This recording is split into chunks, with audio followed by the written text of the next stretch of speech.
Welcome to a live collaboration episode of the People's Debate and Puro Pinche Sports.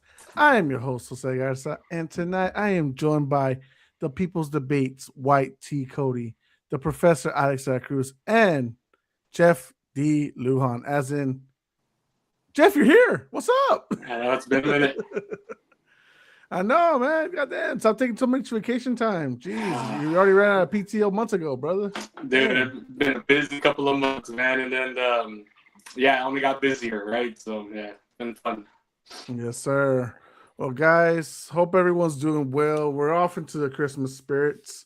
Everyone knows that we are working hard to, support our families and such. That's why we're all here. I'm very happy and todo. And Cody, you don't look happy. You look like a Grinch right now. What's going on, Cody? Are you good? Is everything all right, brother? I'm super good. I just don't know what to do with myself not working for 3 weeks. Oh, oh no. Oh no. The horror, Cody. The horror for you. Yes. Well, guys, hope everyone's doing well. Hope everyone stays safe this week during the Christmas days, and of course next week for New Year's. I don't know if we'll have an episode next week. Hopefully we will. We'll see. But guys, we got plenty of sports talk to go through. Alex, how we doing, brother? No, he's on mute. He's frozen, if anything. No, Mutation. All right. Hear me? There he Yep. goes. Did you everyone turn off the Wi-Fi? Yeah, I got you. Did you close all the websites? Did you close the Pornhub y todo? You good? You clean? What's going on? You got the antivirus up? It should be good. I don't got. Is that me? I don't. Is it me, for real? Yes. You guys are kind of like. Yeah, I don't know. Guys, am I cutting in now No, for you? it's definitely the Magic Jack that he's connected to. Okay. So, it's you, brother. Sorry to say, it is you. But, all right, guys. Maybe it's the. I don't know. The camera? The camera? Yeah, the camera. Oh, it's the brand new camera. I don't know that camera that you gave, the light or whatever you gave me. All right. Don't know if you want to try to close out and then come back in. We'll see if that works. I don't know. But anyways, guys, he's having more dysfunctions than the damn Dallas Cowboys these days. Goddamn. Hey, guys, I just want to hear real quick. This past weekend, we had a lot of sports. We had football for NFL. We had college football playoffs. Good shit. We even had a YouTuber get knocked out by a boxer. Anything out of the ordinary stand out for y'all this past weekend that y'all want to talk about for a little bit before Alex hops back on? For me, not a busy time, and with the Spurs playing so good, I had devoted all my extra energy and time to watching the Spurs games. And a lot of times I don't watch them live, but the FanDuel network thing, they show replays and stuff. So you have about 4 days to watch a replay. So I'll be doing that sometimes. And I don't want to ruin my list, but yeah, it's just been watching a lot of Spurs basketball. Nice. Cody, how you been keeping up with the Rockets or anything? I've been watching them some. I haven't been too close on the NBA as I've been more focusing on football as it ends. I don't usually start getting into the NBA season until after football ends. Nice. Makes sense. Are you feeling confident as far as right now of what you have seen from the Rockets as far as them being top Western contenders? I'd say so, yeah. You got Kevin Durant, you're automatically a top contender pretty much, so. He's been playing good. I think he had a game winner the other day, and he's been balling. Yeah, okay, he's gonna make some things happen for Houston Rockets. I know Ahmed Thompson. Is Ahmed still playing as y'all's starting point or here and there? I think he plays both point and what shooting guard is. He just kind of fills in a role. He kind of reminds me of somebody who's just super flexible and can kind of play 1 through 3 kind of guard and offense. Nice. Alex, how you feeling about your Bulls so far this year, man? He's got to stay healthy. When they're healthy, they play good. They play good. They could beat. I know they beat Orlando. They beat Detroit, and then I think whenever they played That San Antonio game, that's whenever I want to say that's when the injuries started piling up right before that game, and then ever since then everybody's been in and out of the lineup. But whenever everybody's healthy, they're a pretty solid team. Nice. We got our bro, sports mailman Joe, in the comments saying, "What's up, fellas?" Says Spurs and Thunder about to tip off. They play today and then they play again in 2 days on Christmas. Is Crazy. Wemby tonight? Say that again, Jeff. You cut up. Is Wemby playing? I believe so. I'll double check right now. Okay, I don't know if he's starting. I never got the final update because they said they might ditch him. Am I the only one that hears him cutting out? No, you see, it's not me, it's him, right? Is it me, guys? Am I the one? No, I don't know. I mean, Jeff is cutting in and out. Yeah, that's weird because all of it sounds smooth to me, so that's weird. Okay, Cody. I don't know. You're the tiebreaker. I think Jeff was lagging right there. Like he's paused on my screen right there. He paused for a second. Guys, this is clearly anti-Christmas. What is going on to our pod tonight? I mean, it's just we need Milton here. We need Milton here just a little bit. You know what I'm saying? Brandon in here from People's Debate comments. Jeffrey? It is Jeffrey. Jeffrey. No point in watching the Rockets till Adam Silver passes away. Jesus Christ. That's true. Terrible script writer. Oh my God. Is he does Adam Silver hate the Rockets? Is that what y'all telling me? Yeah, you know why? Why is that, brother? Because what's his name said that stuff about China a few years back, and then China like banned every Rockets game and any game that has the Rockets in it. So the Rockets are not able to ever win until Adam Silver's gone and someone mans up and says no to China. All right. Yeah, fuck China. Jeff, Joe's got the answer for you. Wemby is playing just off the bench. Nice. And to confirm, he sees Jeff's a little laggy and Cody's slightly off. All right. Fuck. I do appreciate that, producer sports mailman, or just producer mailman, or sports producer. I don't know which one we want to go with, but Joe, we miss you on here. But anyways, guys, let's go ahead and talk about primetime football. You know, obviously the main events from Thursday, Saturday, and Sunday were probably the best games of the week. At least highly competitive in sorts. So let's start with Thursday Night Football. Rams versus Seahawks. Winner takes over NFC West. Has almost a near clear path to win the whole thing if they win out and get the first round bye.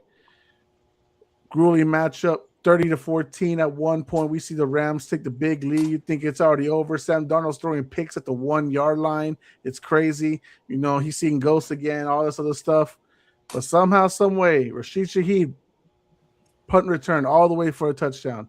Then on the next drive, once the Seahawks hit the ball back, again, another score. Now we're 30-30. And then we get this weird, crazy ass lateral pass that turns into a fumble that Charbonnet recovers in the end zone, so converts a 2-point conversion. Cody, how are we feeling after this game? Are we feeling confident with the Seahawks and Sam Darnold, or are we disappointed in the Rams and Matthew Stafford? What are we feeling here, bro? I like the Seahawks. I think they have as much chance as the Rams. I kind of was feeling the Seahawks because the Rams won the first matchup and I already knew that this was going to be the matchup, basically their playoff game essentially. But I like what the Seahawks have done. Their defense was starting to, crumble a little bit in the secondary, but the D-line still did pretty good against the run, right? So overall, I still like the Seahawks defense better than I like the Rams defense. It's Sam Darnold. Will he choke when it comes to playoffs, though? We're still got to see that. Yep. Jeffrey, Matthew Stafford's having an MVP season. He's probably going to win it, right? And rightfully so. I think he's 40 touchdowns, 5 interceptions, crazy numbers. You got to respect it.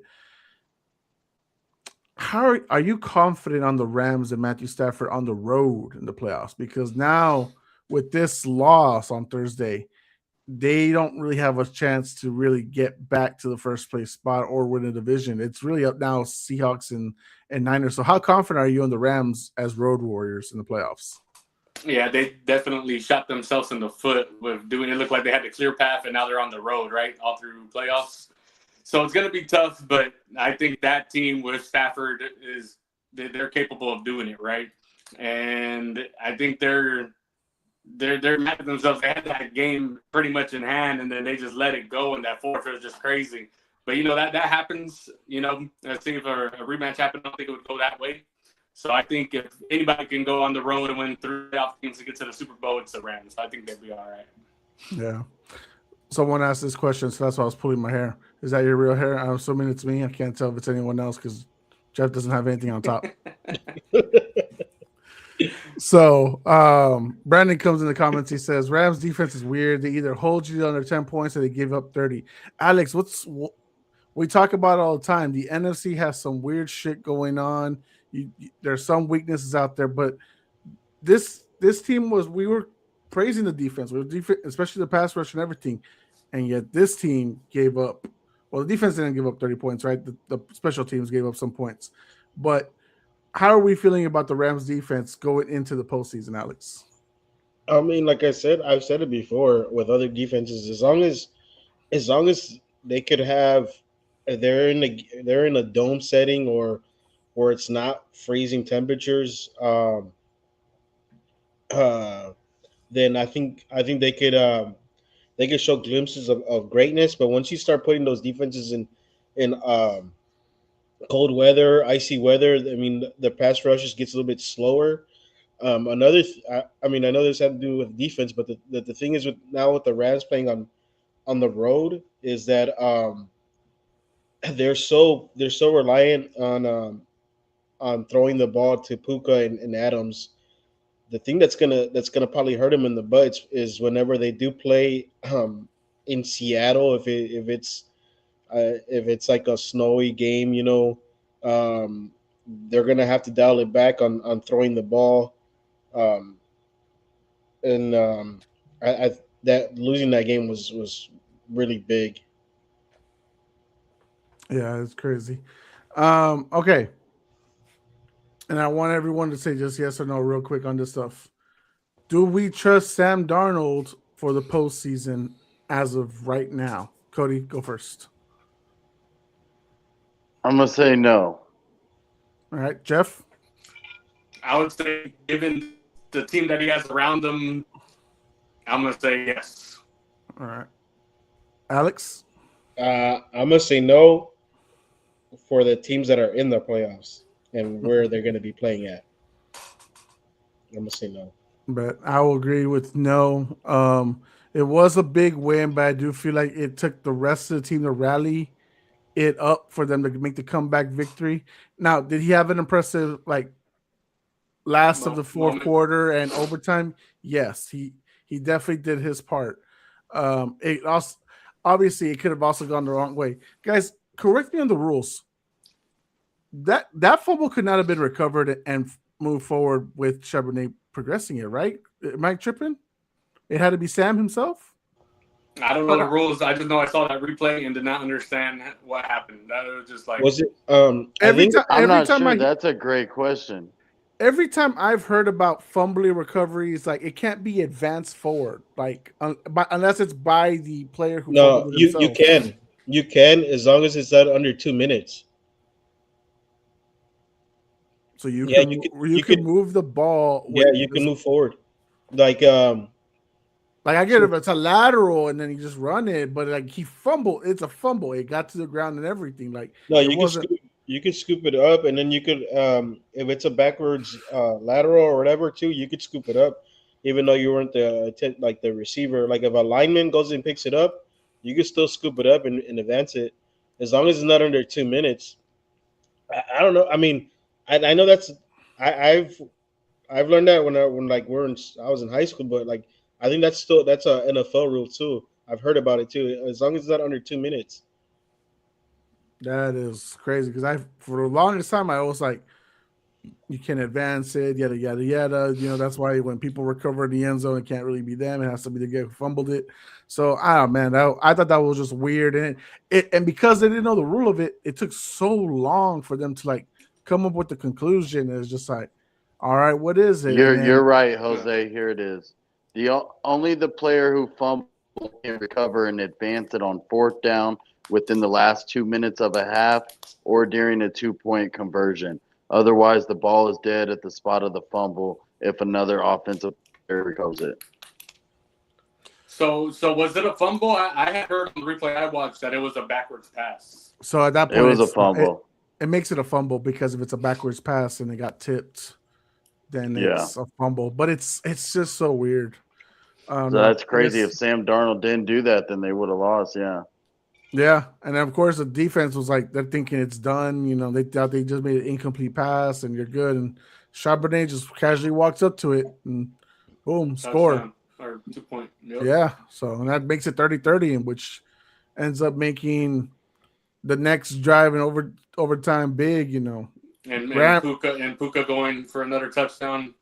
Puka going for 225, right? 2 touchdowns, fucking like what, 15, 16 receptions, like winning fantasy football leagues for everybody. Goddamn. And yet somehow, some way, JSN comes in and answers that touchdown on the other side. And then I don't know who the backup tight end was that caught the 2-point conversion, but hey, props to them for going for it and basically sneaking in a guy right there that no one was expecting to get the ball. Because that's exactly what happened, right, Alex? Because it was basically a disguise. Like he was not really. No one thought that he would be the target. Yeah, no, they really like. I think some of us in our group chat were like, "Oh, that's a game." Or I think somebody said the Rams were going to the Super Bowl. I think like. Oh.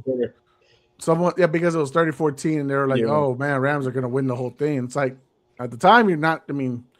It's hard to argue, but we've seen enough football where game's not over until the clock hits 0. Yep.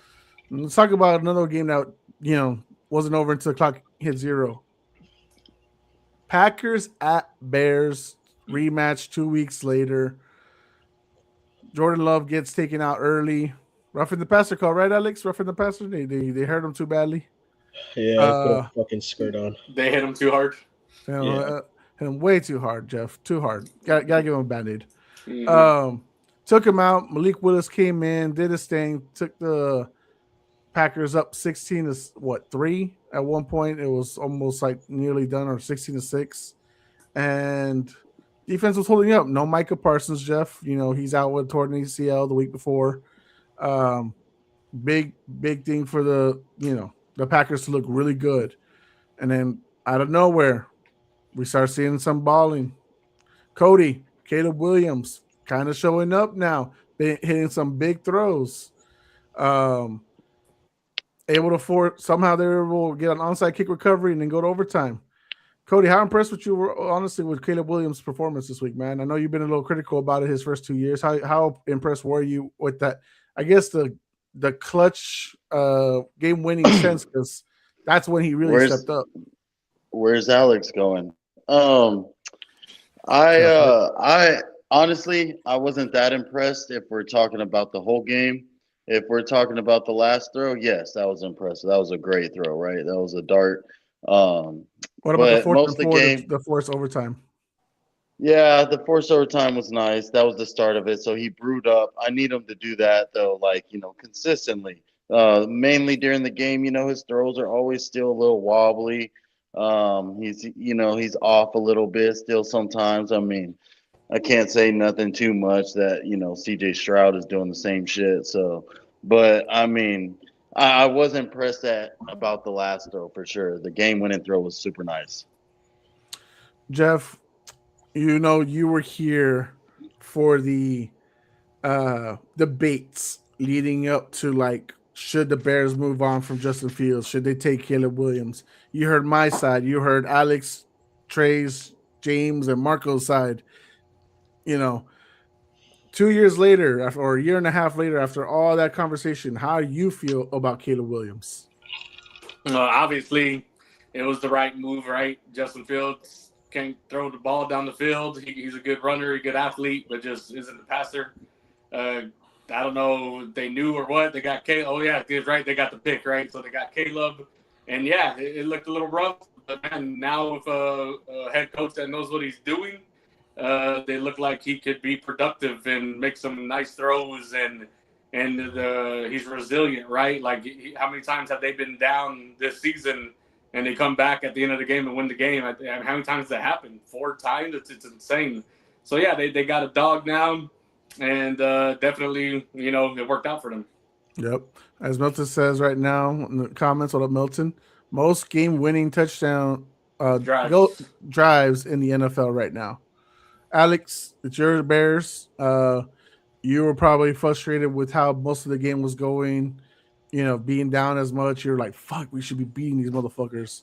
And then you got to turn it around for the last few minutes of, of the fourth quarter. Then, of course, win it in overtime. How are you feeling about your team throughout the whole game? Talk to me.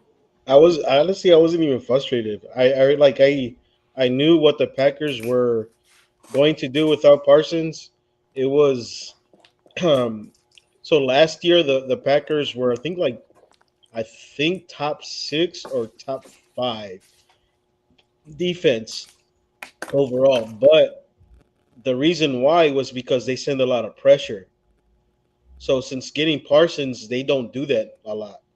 They sit back, and that's why the Packers defense was still good, but a lot of people were like, well, it's only Parsons getting pressure, trying to compare from last year. So without having Parsons, they dialed up the blitz a lot against Chicago, a lot, and that's why when people say, well, I need Caleb to do more at the beginning. Honestly, like if you watch the game, Chicago was trying to run the ball. They were still trying to do their game plan. Let's try to keep feeding the rock, keep feeding the rock. It wasn't working. So towards the end, when they noticed, like, all right, now we need to start letting it rip a little bit. And I think it was Zacchaeus, Caleb had like a bomb in the middle of the field, I think it was like third or second down, and it was like a 40-yard throw right in the money, and the dude drops it. And that's what that. I mean, I was a big hater. I was debating on like not keeping or not getting Caleb, but like he's been playing a lot better. I know his completion is really low, but if you really watch the game, like a lot of the throws are too hard for these receivers, and they're dropping them. And Caleb's just smart with the football. He really is. He doesn't try to force feed it, and he knows where he can and cannot throw it. So like that's why a lot of his completion numbers are down. But I'm really like I said, I wasn't really like oh my god when it was like 16-3 because I've seen it before all year. Like when it's time to make plays, they make them. What up, 619X? He says, what you guys talking about? We're talking about right now Packers at Bears. If you can tell by our boy Alex and his Bear fandom. But, Cody, obviously this game changed a little bit with Jordan Love getting taken out the game. Yeah. We know that there's no Tucker Kraft. He's been out for the season for the last month or so. Micah Parsons is out. How different would this game have been alone if Jordan Love was still playing and not Malik Willis? And mind you, Malik Willis has not been a bad backup quarterback. He's done really good work for the Packers. But how do you feel about Love not being there? That's what I would say. I would say I wouldn't think it'd been maybe the Packers do not allow it overtime. Maybe that it might have been a little too late for the Bears to get going.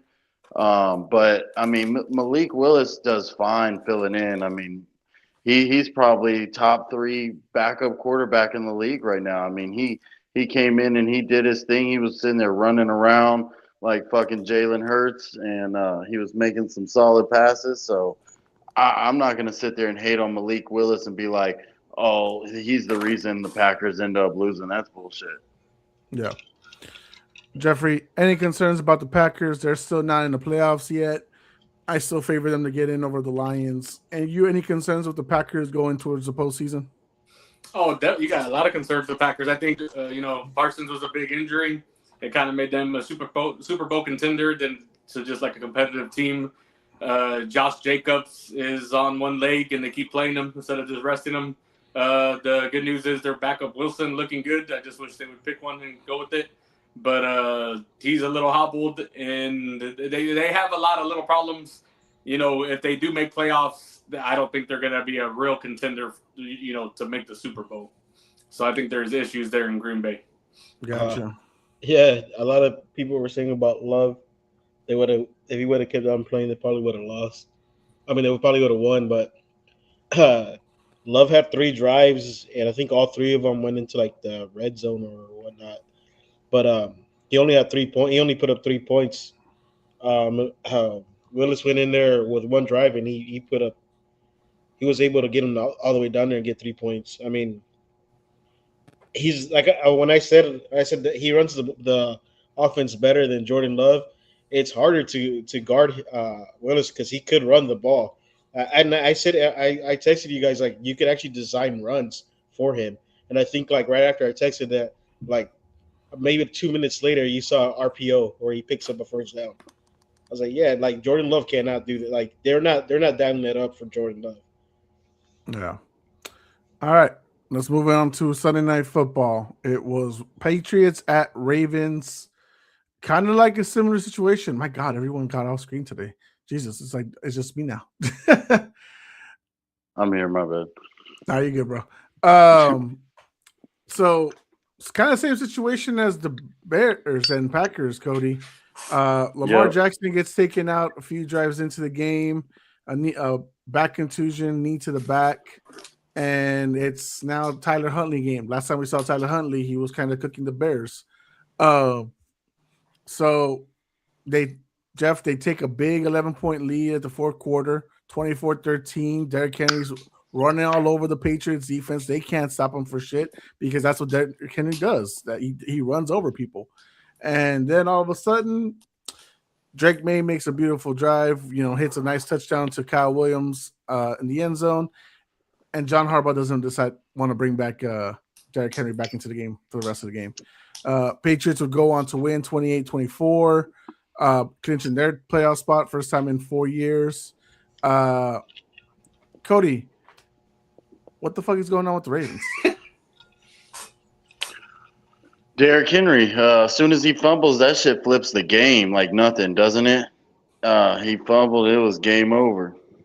Well, he fumbled in their second drive in the first quarter. Yeah, but it kills their team. But then he scored in the fourth. Yeah, well, yeah, I guess. Like, give him the ball. Keaton Mitchell's not gonna do shit. Ali's not gonna do shit. They average. Tyrod Taylor Jr. coming in. Tyrod Taylor Jr. came in, and it was a wrap too. Plus, Jeff is dying. Jeff, why are you red right now? My stuff's all messed up. You should see Cody's screen on my end. It's all messed up, but it's good for y'all, right? Yeah, this guy. Okay, mine. I don't know what's going on. Are you watching something right now on Wi-Fi, which is disturbing your piece? Okay. No, so like I have Infinity internet. Is it called Xfinity internet over here? And it's not the best, but if you're wired in, it's decent. But I did. Yeah, I'm not. Yeah, I wired in my phone. I need a laptop or something. But yeah, I don't know. But I was laughing at that. My bad. No, you're good. But Jeff, I was gonna go to you now. Similar, like I said, about Packers and Bears. Bears came back against the backup quarterback. Patriots did kind of the same thing. How are you feeling about the Bears and the Patriots this postseason? They got both over about 11 plus wins, but their schedules have been pretty simple. At least the strength of schedules, that's what it says. They're the top 2, right, or 2 of the top 3. How are you feeling about them going into the postseason as of right now? Man, I feel like they could both be dangerous, right? Because you're playing with house money. You ain't got nothing to lose, and you're a dangerous team when you're playing like that, right? There's no pressure on you. You're going to go out and show out.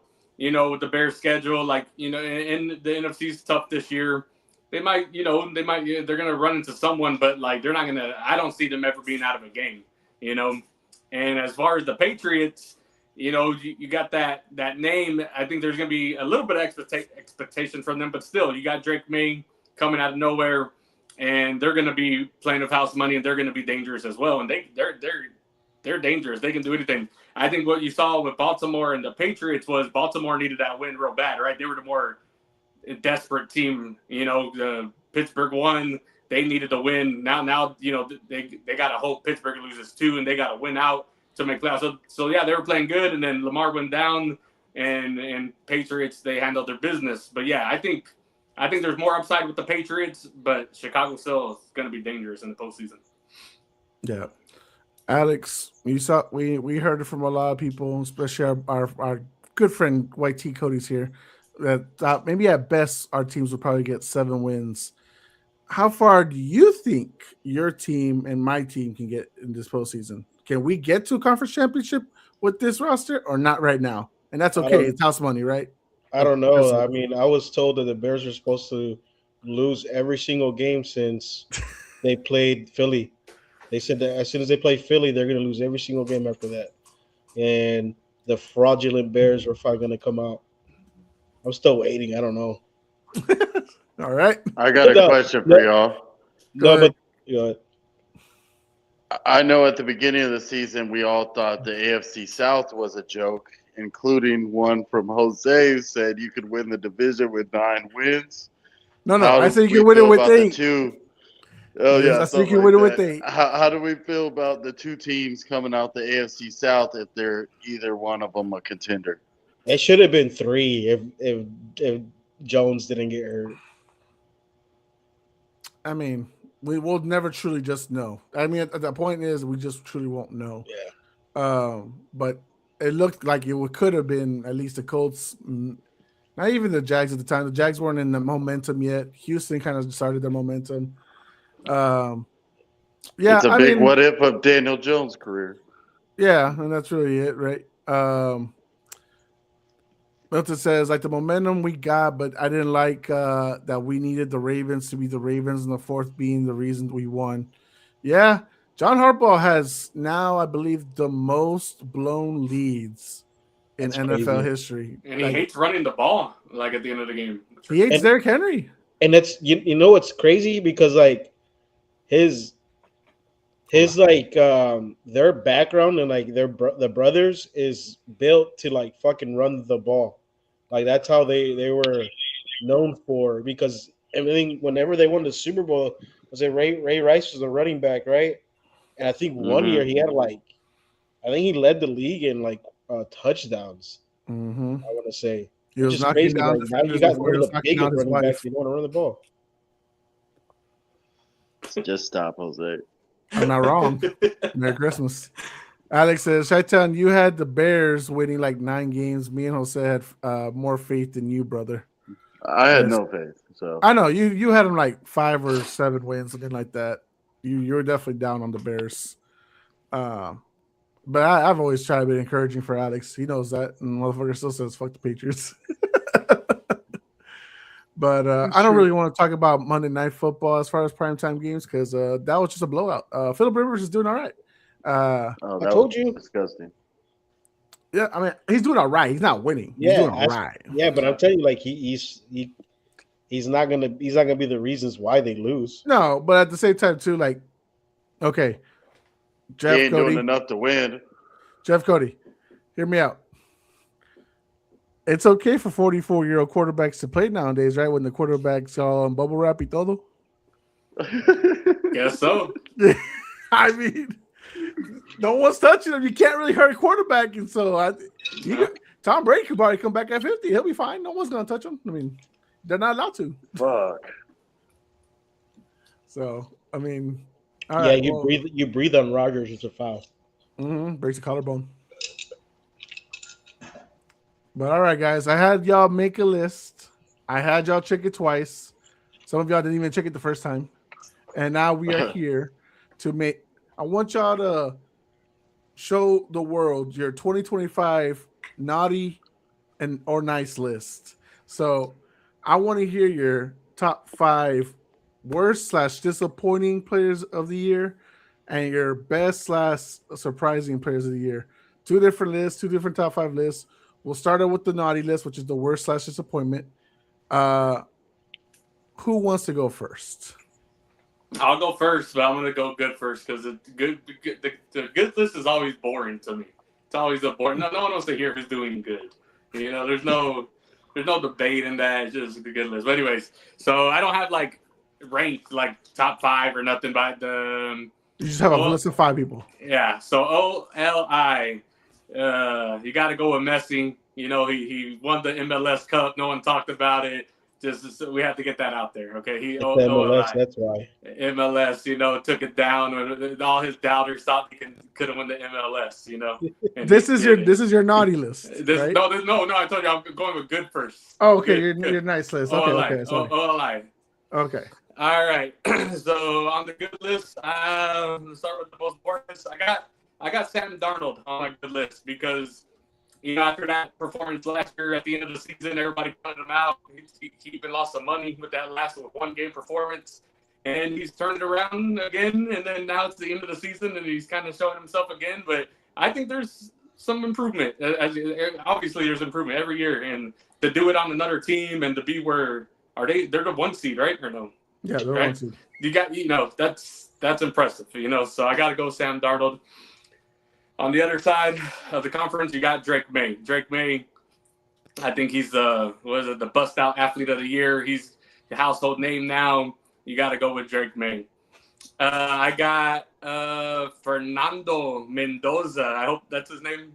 Indiana quarterback, won the Heisman. A lot of people think they're going to win it all, and, you know, I wouldn't mind him doing it. Cuban-born. Got to support the kid. That playoff's going to be fun. I think it's going to be good.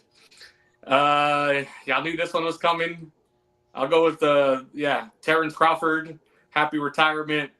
I owe more to Terrence Crawford than I do to my mom. You know, he made me so happy this year.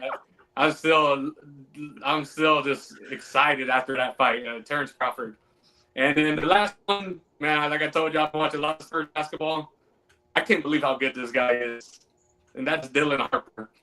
You know, he is balling as a rookie. I don't know if it's just being a rookie or what, but God, man, even that game winner against the Pelicans, the way he can get to the rim, and like even against New York, he's the only one that played solid in that 4th quarter. Like, how the hell is this rookie just balling like that? I just wondered, like, his dad taught him well, because this dude, Dylan Harper, can ball. It's like, at first I was a little skeptical, and the more and more I watch him, the more I'm like, dang, I just can't believe. I don't know what's going on. It's crazy. But yeah, so that's my 5 good lists. So the bad list. Now this is always fun, the bad list, right? So I got one OLI. He had a good season this year. Fucking QBR off the charts, but didn't get close to playoffs. So Dak Prescott with 2 number 1 wide receivers, you got to at least be more competitive than being out the playoffs the last 3 weeks of the season. It's terrible. And yeah, you have a bad defense, but there's a couple of games when Chicago beat the Cowboys before Chicago was Chicago. I think he could have played better that game. There's a couple of games there he let loose where you're a 10-year quarterback. You got to play better, got to make your team more competitive. All right, this one's a personal one because of fantasy. Brian Thomas Jr., he fell off the map. He'll just get out of here. Geno Smith, man, I don't know if it was Chip Kelly. You know, I might have to put Chip Kelly on there because I heard some bad things about Chip Kelly. But for sure, Geno Smith, Chip Kelly, that whole Raiders organization, holy hell, man, horrible. This one, I think this one was more hype than anything. Archie Manning, man, the hype before the season. That was you. No, not me. I'm not a Texas boy. I'm a UTSA boy. I was like, man, it might be interesting, but holy hell, the hype around him to the crash. That was bad. That was real bad. And on the bad list, there was too many to name, but like it was weird. We had these breakout rookie QBs last year. I got rookie QB. Well, I guess like JJ's not a rookie, but I had JJ McCarthy. You know, Jaden Daniels had a bad year this year. He's not technically a rookie. He was at the beginning of 2025, not at the end. I don't know, you know, but he was injured and everything. And then there's one more, Cam Ward, but you can't really play Cam Ward. It's the Titans, horrible team, but just over that, like it was just a bad for most of the rookies. It was just bad rookie QBs. So you fit 3 and 1. I had them, and as I thought of more people, I was like, you know what, I'm gonna combine the rookie most of the rookie QBs. And then the last one, Canelo Alvarez. Bad year for him. He went from being one of the greatest to just another guy with one fight. And that's my Nazi list. All right. Name all your naughty lists again. All 5 of them. Or all... Okay. Yeah. So rookie QBs in the NFL: Canelo Alvarez, Archie Manning, Geno Smith, and Brian Thomas Jr. And Patrick Mahomes. Oh my God, that's your list, not his. Well, go ahead, Alex. Go with your good and your naughty list. So I told you I didn't even make one. Oh yeah. Well, there you go. Why don't you make one on the fly? No, I mean, who disappointed you this year? So like, Kyle Ridley, like he played really good this year. I know you guys are not big baseball fans, like. And that's a good list. In Cody, yeah. Okay. And he was in the MVP talk, and they're just gonna give it to Aaron Judge because of his name, and he plays for New York. But Kyle Ridley fucking outplayed him, so give it to him. And usually a catcher, I don't remember the last time a catcher has ever won it actually. And then Nation Wright, I mean, the corner from Chicago, I mean, Wright, I don't know how you pronounce his first name. He started at is it what college? It's on Last Chance U, I think. He started at community college, then went to Oregon, got drafted. I don't even know if he was drafted, but played for Dallas, got cut at Dallas. Chicago brought him on. Terrell Smith got hurt. He tore his ACL. Stevenson gets hurt. Kyle Gordon gets hurt, and then they insert right into it. And now he leads the league in I think turnovers. I think he has 9. And he was in he's not a Pro Bowler, but I think he deserves to be on the good list just for going through all that. Okay. But I mean, those are the 2 that I could think of off the bat. And bad? Who disappointed you this year? Who's your just anybody? Jeff has disappointed me a lot this year. Jeff is not an athlete. Yeah, he was one. Hey. Oh, now you are. Right now you are, Jeff. He is an athlete. He cooked you guys on that football game? Thank you. I love disappointing. I don't remember him cooking me. I thought he was the only quarterback that didn't get points. Yeah, because he said all his sorry ass receivers didn't know how to fucking use it. Hell no, that wasn't me. I don't know who that was. Remember, that was Mikey. I hit Trey to play the game. Oh, that's right. Remember? Yeah, that's right. Big old did. Trey. Like, that was a crazy ass touchdown. Mm-hmm. Nah, but man, just I don't even know. Like, there's been a lot of disappointments this year. But your personal disappointments, like guys that you saw, you're like, I'm disappointed. Your bitch. I'll go with teams. Kansas City, a big one. That's the biggest one of them all. Their choke job. Patrick Mahomes. Patrick Mahomes gets his own spot. Yeah. I didn't know Patrick Mahomes played bad this year. I thought he played pretty good. But he's just terrible because he has his wife is terrible, and his fan bases are bad. What is this list? This is just shots at Marco. This is just shots at Marco. This has nothing to do with actual like. Oh shit! Let's see. Oh, the Miami Dolphins, Tua, bad. How can you leave out Tua off that list? But Jeff. Let's see. Kyler Murray. I don't know, man. I don't know. I just didn't. I don't have time. Black Ops 7.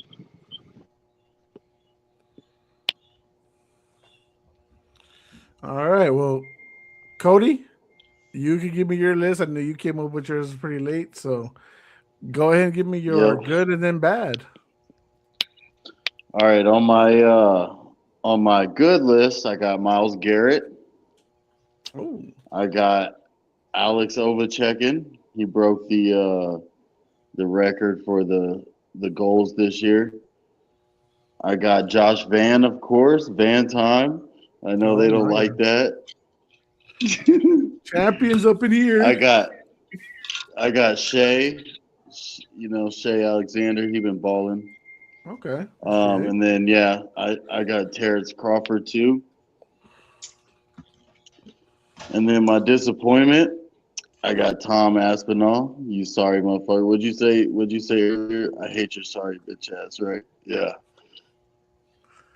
Zion. I got Zion on there as my disappointment. Like, bro, just go ahead and stop playing basketball. Juan Soto. We were talking about baseball earlier. Juan Soto's definitely a disappointment. Arch Manning. Yeah, bro. New career time. You might as well just stay at Texas, pull the Bo Nix route, graduate with like law school or something. I don't know. And then LeBron James. LeBron James. Yes. That's a good one. Please fucking free up the NBA. Like fucking stop, bro. It's time. We're tired of seeing this bullshit. Nice. Okay. That's a good one. That's a really good one. I know Alex loved that one. That's a personal love. That's the best one I've ever heard all day. Oh my god. All right. So for my good list, the best surprising list, because I know Alex got moist with LeBron James and he had calm him down. So first up, I'll go with Drake May. Obviously, I was saying 10 wins. He's gotten past that. So it's been a hell of a season for him. So MVP caliber, not gonna win it, but that's cool. Moving on forward. Number 2, Cody, Marab. Dallas Valas. Yeah, I thought about it, but the last fight, it broke my heart. I can't. Hey, it broke my heart too. But he didn't go down. He didn't get knocked out. He stood tall. 4 fights in 1 year, Cody. 4 fights in 1 year. And he got fucked up. Yeah, and he was fucking up everyone else before that. So I'm gonna give him some love. Number 3, Jeff said Dylan Harper. I'm gonna go give some love to Stephon Castle. Stephon Castle, after Wemby went down, took over for the Spurs. Some good shit. After Fox went down, and then even when Wemby went down to start the season, keeping the Spurs alive. So I'm gonna give some love for the Stephon Castle. Number 4, Matthew Spurs Stafford. glaze is real. Hey, so what?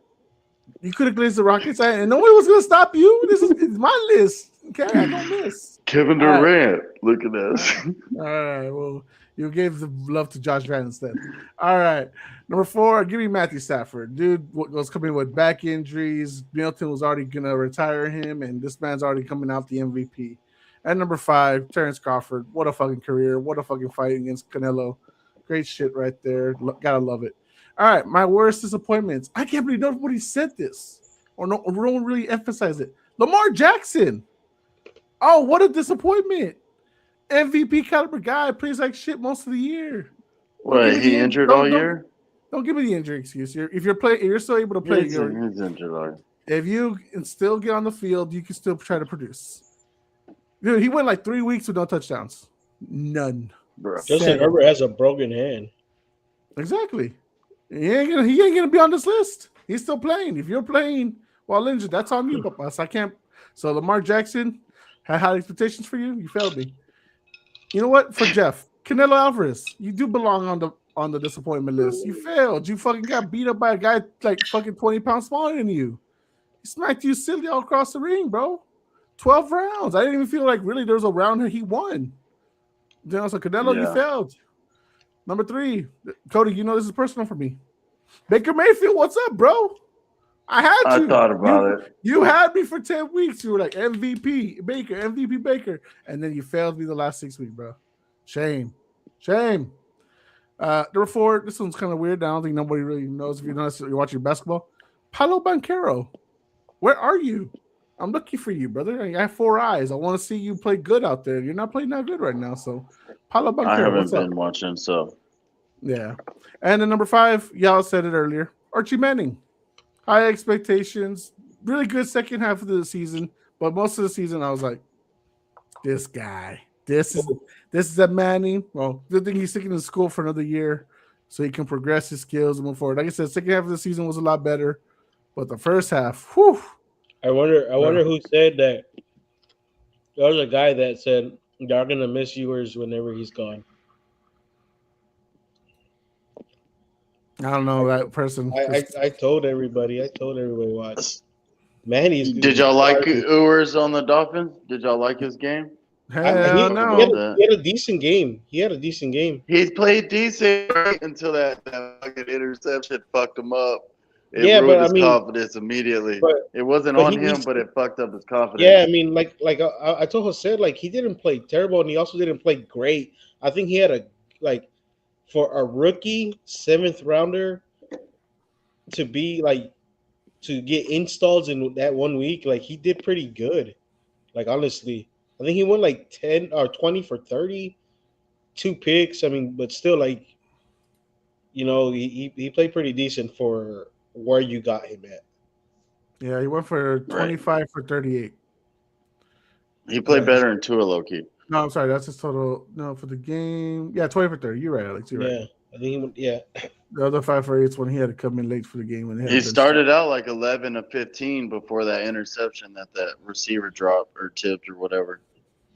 Yeah, I was watching that game, man. I was like, man, I don't even know why I'm watching. I really just wanted to watch Ewers play. Yep. All right, fellas. Well, I got 10 questions for y'all. One to hit y'all up with. I want to see how y'all feel about these questions. And then we can do our power rankings, Cody, and then we can go out. Don't worry, it's just questions. Nothing hard, nothing difficult. All football questions. Don't worry. All right. All right. Who is more to blame for this year's failures? Lamar Jackson or John Harbaugh? Harbaugh. That's my answer. Talk to me why.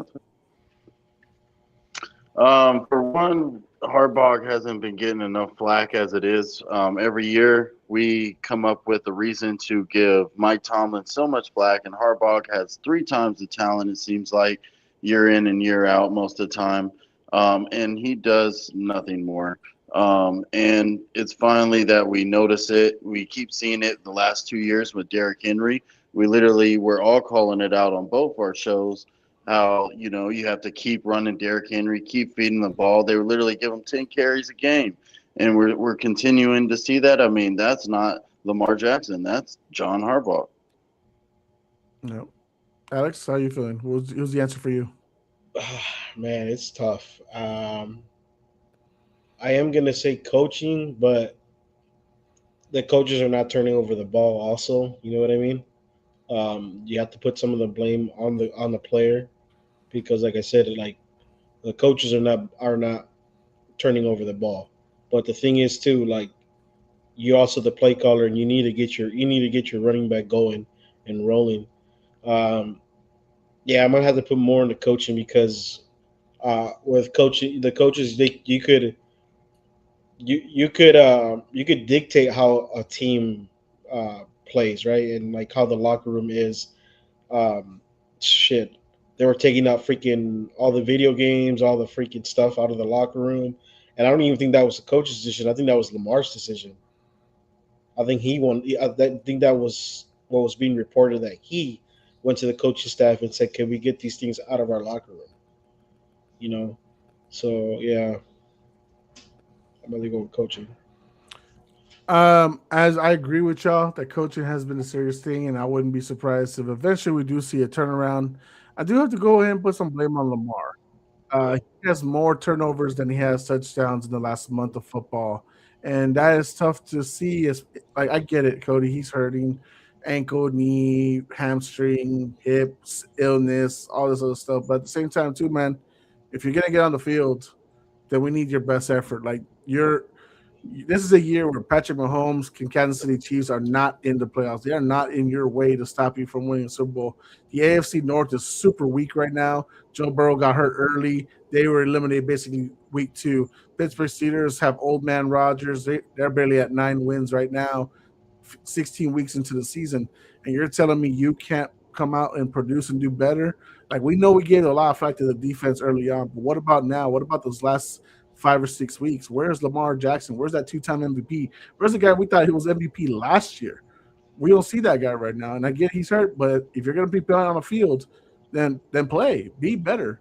I mean, Tyler Huntley went out and blew out the Bears. He almost freaking defeated the Patriots this past week if it wasn't for some bad coaching. If you can't play, then sit down and let someone else go because you're just hindering your team.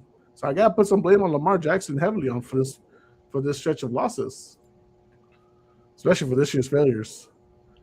All right, let's go on to another question. Is it time for Travis Kelce to call it quits and retire after the season? I'll let Cody go first. Maybe, I don't know. That's hard too, though. I would say probably no, because I mean he could still fit in somewhere, but I mean, is he what he was and should be like your tight end one now anymore? Probably not. The Kansas City Chiefs should look at having a new somebody come in and take over his spot. Alex? It doesn't. Does it? To me, it doesn't really look like he was all committed all the way there this year for Kansas City. It kind of seemed like his head was like at like other places. I know, like he has a podcast and all that, and like I said, we gave a lot of shit to Parsons. The team's not winning, but you didn't hear nobody's talking about Kelsey's podcast when they were losing. You know what I mean? And he was always on it. Um, if he like I said, if he's not, doesn't look like he's committed, then I would say it's time to sit down. Um, if Patrick Mahomes isn't gonna be ready, then yes, then like I think it's time for him to like really look himself in the mirror. Like, is it really worth coming back without Patrick, knowing that they're probably gonna uh, try to get a top 10 pick again next year? Then yes, but I don't know. It's starting to see. They're saying that Patrick might come back before the beginning of the year. If that's the case, then he's going to try to run it back one more time. But I don't think that team's ready to compete next year. I have no problem with Travis Kelce being on a podcast because he has championship hardware behind him. Micah Parsons was doing podcasts after year one. He hadn't earned a damn thing. He doesn't have any Defensive Player of the Year awards. He doesn't have any MVPs. He definitely doesn't have any Lombardi, so he has no real excuse as far as the podcasting. Which is usually why I don't think he had. Did he have a podcast this year with the Packers? Not right. He didn't have anything after he left Dallas. So yeah. So I mean, you could essentially say he kind of played essentially a lot better, or at least he looked more focused on the field than he did in prior years. Kelce, like I said, 3-time champion. He doesn't. Yeah, but like I said, he didn't look focused, right? Like he didn't look like he was like. But you could say that too, that because he got engaged this year to Taylor Swift. That's what I'm saying. If his head's not in it, then why play? Yeah, but I don't think the podcast was the issue. You get what I'm saying? Like that's what I'm trying to like eliminate. I don't think the podcast was the issue. I think other stuff like him finding love and stuff wasn't more of an issue. But like, no, I'm with you. I mean, Travis Kelce doesn't need to play another down. He's a future Hall of Famer no matter what. Probably first ballot. One of the greatest tight ends of all time. And I don't know what Patrick we're going to get. Actually, we don't even know what Chiefs we're going to get next year. This Chiefs team is shambles. The personnel sucks. Matt Nagy might not be the OC anymore after this year, and probably rightfully so. And there's a lot of like the turnaround, the flip. I think it's time they need to flip this whole team over. So I think Travis needs to get on out there. And if he wants to be like Gronk and Darren Waller and who was it? Jimmy Graham, like retire for a while, then come back later if he still feels healthy, like he can do something, then he can unretire later and play for the Chiefs like 2 years from now. Who knows? Like, but I think right now he can take a break. There's nothing like next season Chiefs. I don't think is like there's a threat there. All right, next one. Has Trevor Lawrence, Bryce Young, and Caleb Williams fighting proven to y'all that they were worthy of going first overall pick in their respective years?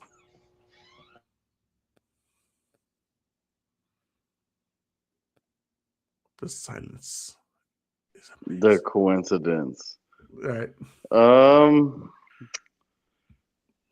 don't know yet. I think that's still to be determined. Too early. Okay. Well, Trevor Lawrence has already been in the league. What, this is his 5th year? Like, still not proving to you yet. I know he's having a good season this year, but we know how critical we've been about the last couple of years of him. Yeah, I mean, yeah, but I was more thinking Caleb Williams and Bryce Young. Okay. But yeah, Trevor Lawrence. I mean, you already know how I feel about him. So yeah, he hasn't proven it to you that he's been worthy of the number 1 yeah. overall pick. All right, Alex, what about you? You feel Trevor, Bryce, Caleb, they've proven they were the right choice for the number 1 overall pick in their respective years? To tell you the truth, I'm more impressed with Bryce than I am with the other two. Even though I still like where they went in that draft um, because Trevor, like with his first year under Liam, he's been playing he's been playing really good. And you see like at the beginning of the year it was kind of rough, and now he's starting to get like a groove with the offense. He's starting to get really good with it. So I like it. And I think he was worthy of the first pick. Young to me is he's doing it with like the team is still not fully there yet. You know what I mean? It's still not like it's still in the middle of a rebuild with him at QB. It was like his third year now. This is his 3rd year. Yeah, the team is they just got their new wide receiver 1 this year, and look how I mean he's and I think he's number 2 or number 1 since he came into the league in game winning drives, and he shows glimpses of it. I mean, like I said, it's kind of hard to judge the first 2 years whenever like the team was absolute dog shit, but like man, he was going toe to toe with Matthew Stafford a couple weeks ago. And then with Caleb, like the same thing. Like now that Ben Johnson's there, um, he shows glimpses of his throws. I think is what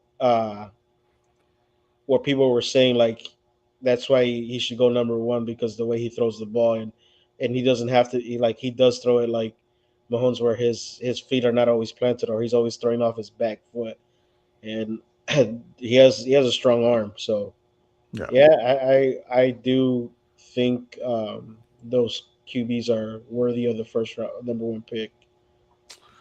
I'll say as of right now, between the 3, the only one I'd probably fully agree with would be Trevor and Caleb. The only kind of reason I'm kind of backtrack on Bryce right now, Alex, is because I think CJ is still the better quarterback. Now, does that mean that Bryce doesn't deserve to go first round overall and stuff like that? No, I think he's, especially after getting benched last year. Ever since he came back, he's done a lot better. He's proven his worth and his talents that they could give him the spark he needed to show up. So, Right, right, and like I said, like during that draft, I remember saying like CJ is the number 1 quarterback in the draft class, and I said yeah. like but Bryce has been proving a lot. I'm not saying like he's better than CJ, but I still think like I still don't think he's a terrible quarterback. No. You know what I mean? I got you. I get what you're saying. All right. Let's go for the next one. We'll see if Cody's able to hop back on right here in a bit. Should the Colts bring back Phillip Rivers for next season? Holy crap. That's a tough one, man. No. I think you brought him in just because you could try they were trying to get a late playoff push to see what they could do. They didn't want to waste the season, and they knew that they couldn't get another quarterback. Um, I think they should the way Willis played in Green Bay probably got him a job. The way what's the quarterback's name in Baltimore? Tyler Huntley? Tyler Huntley. I think he played him and then the one in Arizona is it Jacoby Brissett? Jacoby Brissett.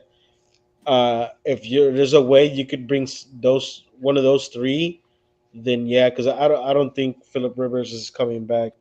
Like I said, it was just for a playoff push, and yeah, he would be 1 year older, and I don't think you want to go a full season with him.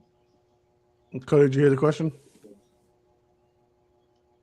Yeah, the answer is fuck no. All right. No, absolutely not. Don't bring him back. There's right now becoming more quarterbacks available right now during this offseason, whether they're free agents or you can get them through trade. Colts should definitely look out to get another one. Don't sign Daniel Jones. Don't feel bad for him or anything like that. Let the NFL insurance take care of him. He'll be fine. It's a business. Yeah, it's a business at the end of the day, and your team has proven that it can be playoff ready if you got the right guy at the helm, at least a comparable guy that can run the system well. And Mac Jones, just go get Mac Jones, bro. There you go. Or you can trade for Tua. Jokes. Yeah, trade for Tua is crazy. All right, next question. In all seriousness, how many seasons will it take for the Chiefs to be the number one team in the league again? Or is their run over? Say it one more time, please. How many seasons will it take for the Chiefs to be the number one team in the league again? Or is their run over? In the league? I'm going to say 2. I'm going to say 2, and the Chiefs will be back. Patrick Mahomes is not going to play next season. They're going to get a good draft picks, and, they're going to make some moves, and then Patrick Mahomes is going to come back. They'll be back competing again in the AFC. I mean, let's act like that's not going to happen. It's still Patrick Mahomes, bro. The top of the mountain. The Chiefs are good. I mean, it ain't hard to get to the top of the mountain coming out the AFC sometimes. You see how it is on a flip every year now. Right. I don't really see one team this year in the AFC that I can say is going to be running the AFC for the next 3-4 years. So, I guess my question doesn't revolve just on Mahomes himself. It's like the whole personnel, the whole roster. That's exactly what I'm thinking. Like, because we know how great Mahomes was. Like, even this year, he was like doing really well, but this team failed him. Decent. So, like, I'm wondering how long until the entire Chiefs unit, not Mahomes, the entire Chiefs unit. Yeah, they're going to make a lot of moves in the offseason and in the next offseason too. They're going to have 2 off seasons to do it. Well, they're negative $33 million in the cap this year, so they're the second worst behind. I think the Cowboys is the worst one going. So this is the way I look at it. They have a lot of holes to fill, right? The teams that are in the playoffs, they're young, but like if you look at the like for instance, the Denver Broncos, they're a good team. All they really need is a reliable number one, right? The Patriots, a young team, year one, they're only going to get better. The Houston Texans, their defense is really good. They got good receivers. All they really need is a line. That's it, right? And if you look at Kansas City, that whole team is full of holes. Like, and the other teams, they could do that in one offseason. I mean, Denver could get a receiver. Houston could pick up 2 O-line or whatever in the draft or via trade. I think like Kansas City is like really looking at themselves like, okay, we're gonna need a running back, we're gonna need a line, we're gonna need to get to the quarterback. We need some guys in the middle besides Chris Jones.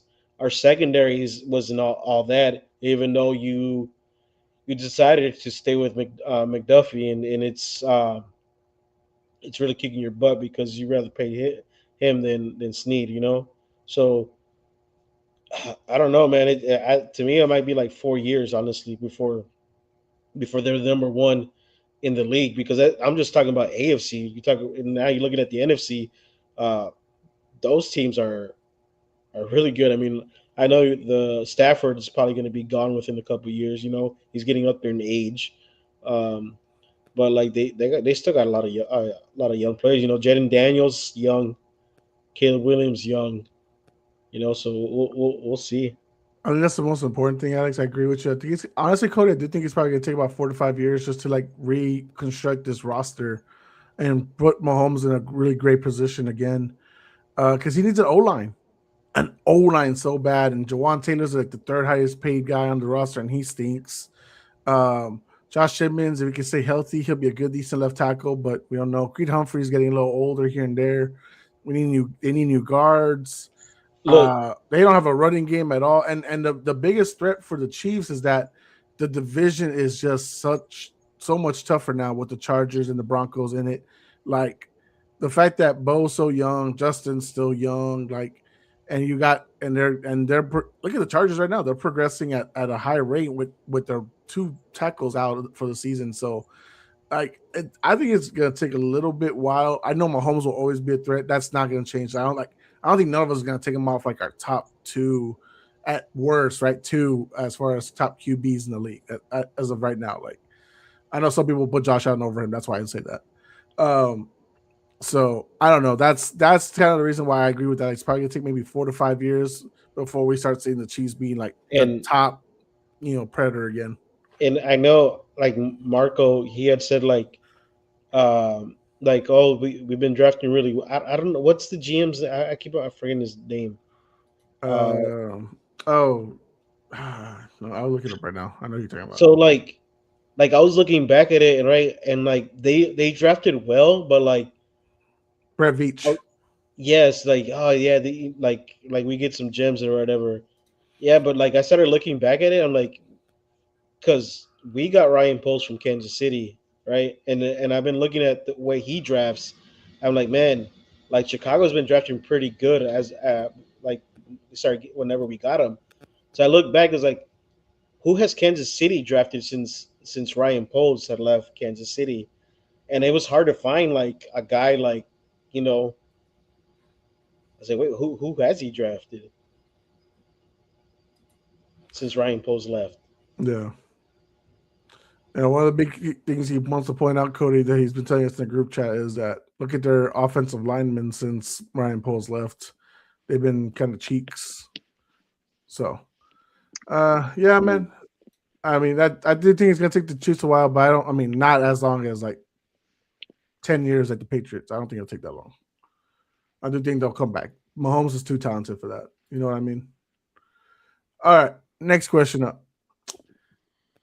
Do the Lions have a Dan Campbell problem or a personnel problem?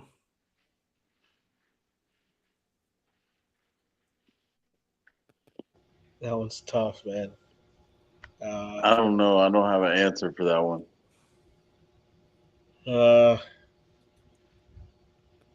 They haven't been able to beat a plus 500 team this year. I just want to point that out. If you want to count the Bears week 2, I guess we can do that. But other than that, they have not beaten a plus 500 team this year at all. And this is the direct aftermath after losing their 2 coordinators, Aaron Glenn and Ben Johnson.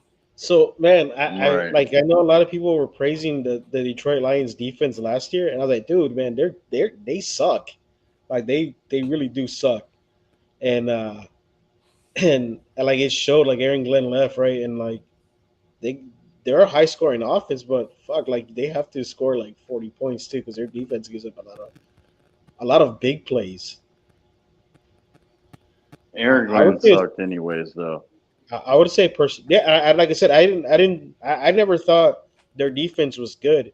And what was crazy is that everybody was glazing that defense for being good. I'm like, I think because Kirby Joseph, I think, had like 6 picks or something like that last year. Something like that, yeah. Oh man, that 6 defense or 7, I think. He was I didn't say that. Terrible. But, Time out, Cody. Time out, Cody. You're ruining it. God damn it, Cody. You gotta keep the. I would say personnel. Because I had an order in between it. That's not fair. That's a violation. Because Campbell, I think he deserves a little bit more credit because of what he took over and what he's brought to the city, right? Mm-hmm. We kind of figured that the team was going to kind of look like this, right? Because at the beginning of the year, we're like, what is Detroit really going to look like without Ben Johnson and Aaron Glenn, their 2 top coordinators? And yeah, I would say like personnel. Yeah, I do think Yeah, I mean, I'll agree with you as far as the Aaron Glenn part, Cody. That Jets defense has 0 interceptions still after like 16 weeks, if I'm not mistaken. Like that is an impressive feat to do to stink up a defense like that. I know Quentin Williams and Sauce got traded, but And you had 0? Sauce for half of it, though. Yeah, 0? Like, damn, bro. I mean, going back to the Lions though, at the end of the day, the players got to be out there and balling out. They're not balling out right now.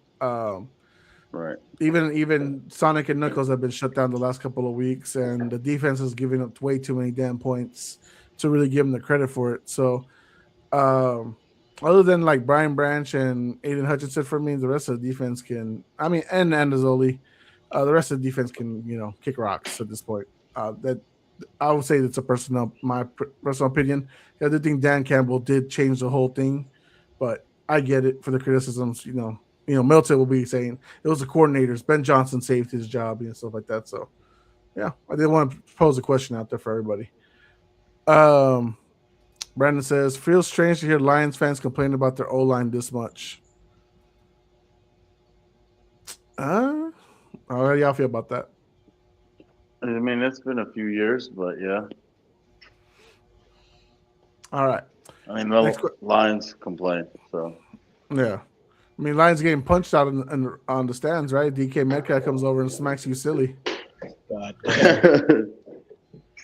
That's how bad your fandom is. You gotta get your face smacked up sideways. Good Lord. Have y'all seen it from like the side view? There's like another view that came out. And you can really see the fan gets actually popped. But I couldn't hear the audio, like what he said or anything like that. It sounded like he wanted an autograph, right? No, I did not the impression I got. Because even DK was saying like this is a guy that's been hassling me since last year. So, and he said, I guess the N word. And you still let him beat you? Yeah, I mean DK beat you physically and your team, emotionally. Goddamn. Yeah, but he laughing to the bank.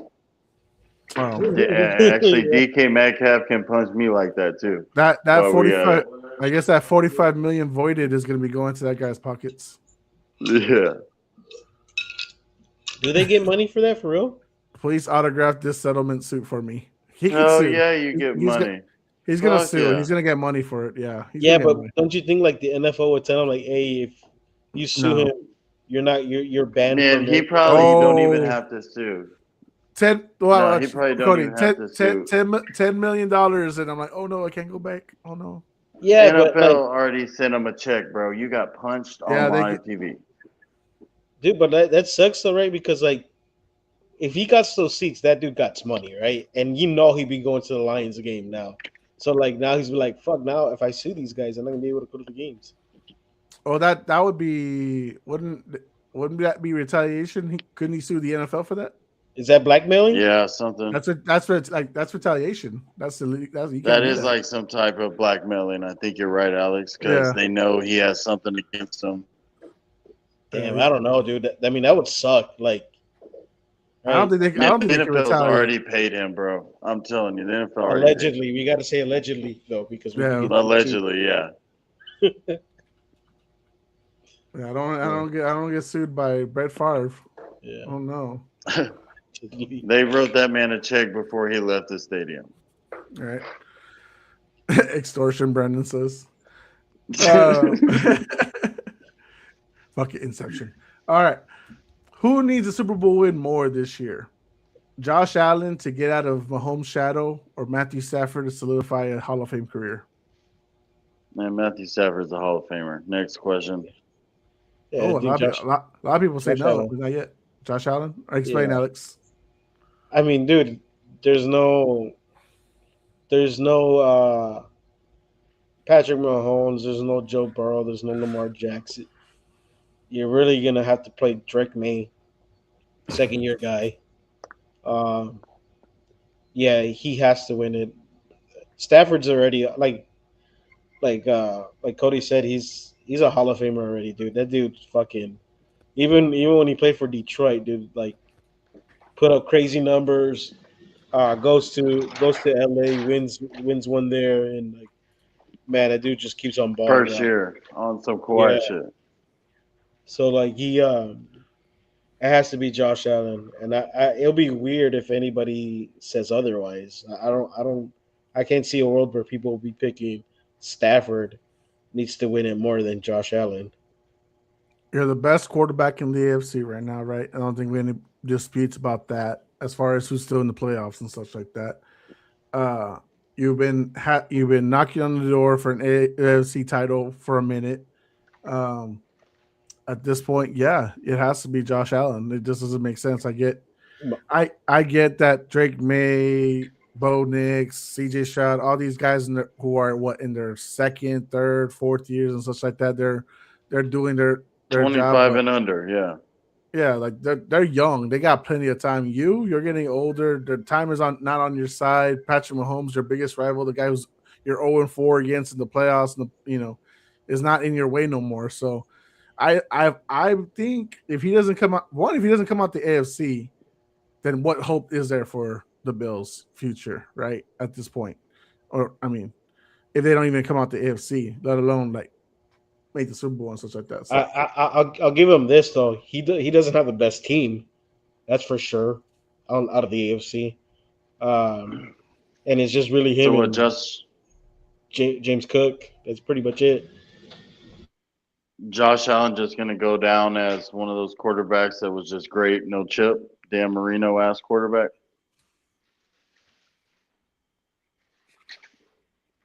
Yeah, possibly. I mean, playing for Buffalo. Man, he's just this generation's Matt Ryan, Cody. That's all it is. Ooh, no, I don't like that. That's worse. At least Dan Marino's like legend status. I mean, Josh Allen, no matter what, he'll be legend for Buffalo. But I don't know, dude. I don't think he's gonna get a chip there. It doesn't look like it, at least. So, do you think he has to leave? Do you think that would be something he'd have to But there's no way Buffalo lets go of him, right? They're going to offer him the biggest bag every time that his contract is up. So, I mean, I don't know, man. It'd be tough. But we'll see. All right. This one's more for Alex than it is for the rest of us, but I just want to hear everyone's answer.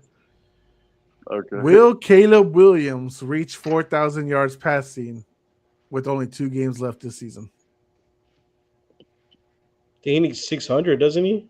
He needs 600 exact. He's at 3,400. Yeah, he's not going to get that. Yeah. Hey, at least he tried his best. He got close enough, huh, guys? You know who would have broke it? I think Jay Cutler was like 400 yards shy, and I think he broke his hand like in week 13 or something like that. He would have broke. I think that year they were predicting like almost 5,000. Dude, that year he went nuts, but then he broke his hand in week 13. He was 300. Damn, so that shit's like a curse for y'all, bro. Yep.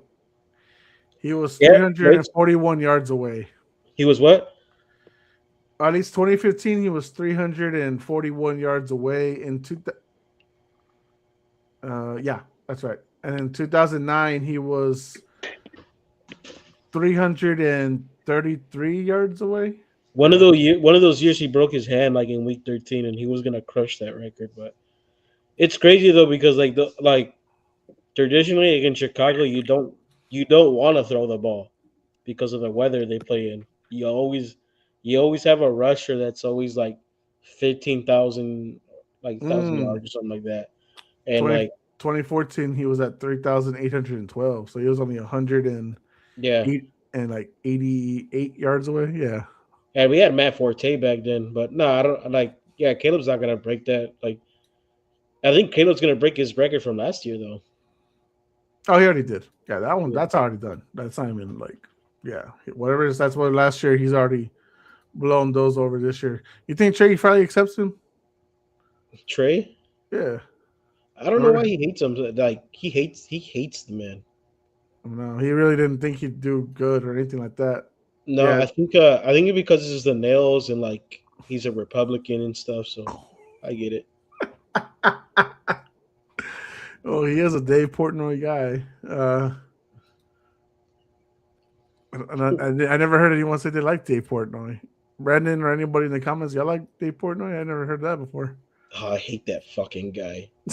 Dude, whenever they lost to Buffalo, I wasn't laughing at you. I was laughing at him because I fucking dude. Oh yeah, no, I know who you're laughing at. No, I I wasn't. was like, this motherfucker, and that's the first thing I saw. Like the Patriots are back. We're the talking about Kansas City. Like that was a nice rental. Time to give the NFL back to the real dynasty. And then like an hour later, he was like, "Yeah, I spoke too soon," and he's a loser, dude. It's like He's I like got the now biggest. fucked up. Yep. He's a loser. So I think we've lost Cody for the night. His headset died, so it's just gonna be the two of us. Got only two more questions, Alex. Think we can knock this one out easily. All right. Chargers are 11-4 right now without their two left tackles or the two tackles. Sorry. Are they the biggest threat in the AFC next season? Mm, no, in the AFC, No. are they the biggest threat in the AFC next year? Yeah. No. No, I don't think so. Really? I thought you were gonna go yes. No, uh, because I mean, like they still don't they still need the number one man. Like I know Ladd is a guy everybody talks about.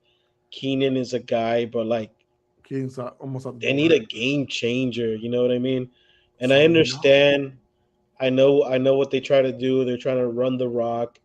Um, but like I still think they need a game changer. The defense is I don't I think it was Cody that was kind of like how the hell I think Cody had posted something about like how are the Chargers on the top defense, like they suck. Actually they're a good defense.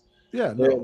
They're getting old. That's the one thing that uh that kind of rails it back a little bit. And then like there's some inconsistencies with that football team. And honestly, the only bright spot is really the quarterback because with the way he plays, he's shown that he could win throwing the rock, and he could win also dialing it back and doing like a little bit of a Josh Allen type run the ball himself. I think he's the second leading rusher on this football team. I'm shocked. I'm shocked you said no because honestly, I kind of do think they are. I think they're going to be like the more well balanced team for next year. I think Jim Harbaugh is going to have them prime and ready to not just win like the division, but like actually win the AFC. And I know that's something to say, right? Because the Chargers are just the Clippers of the NFL.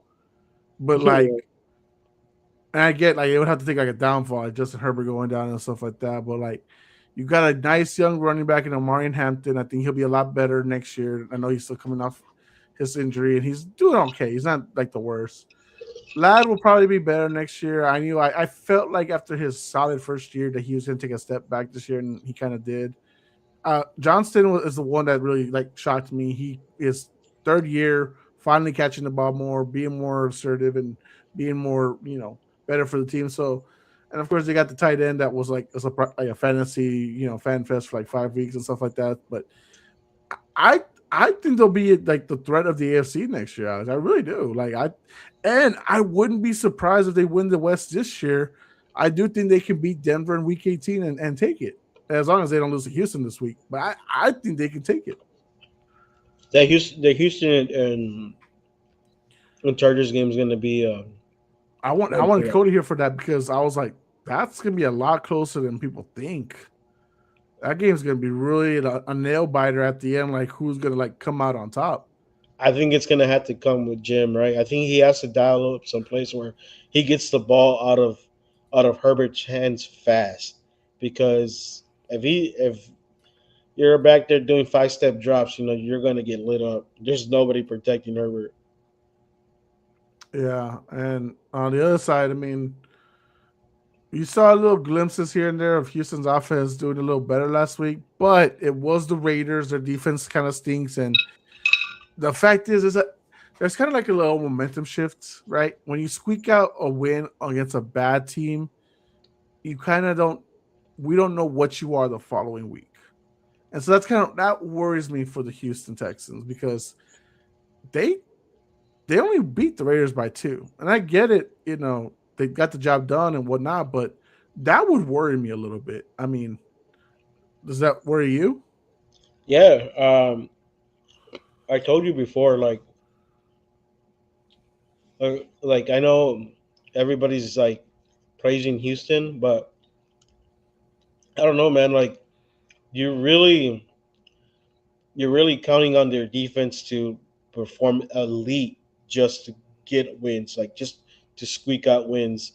Um, Luckily, they're like I said, like they were playing the Raiders and they were able to move the ball a little bit more, but still, like if you really look at it, I think they had like I had texted like the offense have really scored only 3 points.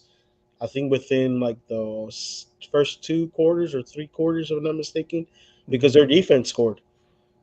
And I'm like, man, I don't know, man. Like this Houston team's kind of shaky. I mean, I believe in the defense 100%, but you have to have something on. Like the offense needs, they have to have a running game, and it's without no running game, it's hard to win football games.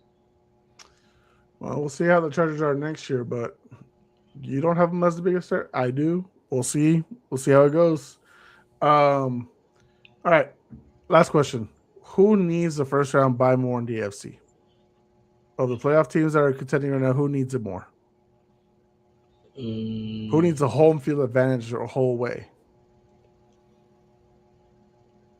I would say Denver. Okay, talk to me. Denver needs home field advantage because the Patriots, like if they lose in the first round, nobody's gonna say nothing about it because it's year one, right? With Drake May. Denver don't want to play in the first round because of I think they would play I think it's Houston, right? If they were to switch roles with Patriots right now, yes, it'd be Houston in the first round. Yeah. And even though Houston's going to would go to Denver in that game, they'd rather not play Houston because of uh, the way Denver plays offense, like it's hit and miss. You would, and then the way Houston plays their defense, they cause turnovers and whatnot and get to the quarterback. With with that being said, I mean you rather get they really need that first round bye for sure. Like I said, with the Patriots, it's a little colder in Foxborough than it is in Denver. You know what I mean? Mm-hmm. So like, even if the Patriots lose, like no one's really gonna bat an eye because you know what I mean. It's their first year. Yeah. And Denver's, they have more expectation. We had Denver being number one in their division. Yeah. Well, at least I did. Yeah, you did. Not me. So yeah, they for sure are the ones that need that first round bye. I'll be honest. I think it's Buffalo. They're the weakest of the 7 teams that are right now would be in the playoffs, as far as a road team. They're 5-3 right now, which is the worst. Which is, I mean, you can say Texans and Pittsburgh, but neither of them are close to qualifying for the first round bye. But of the teams that could qualify, I think they are the ones that probably need it the most.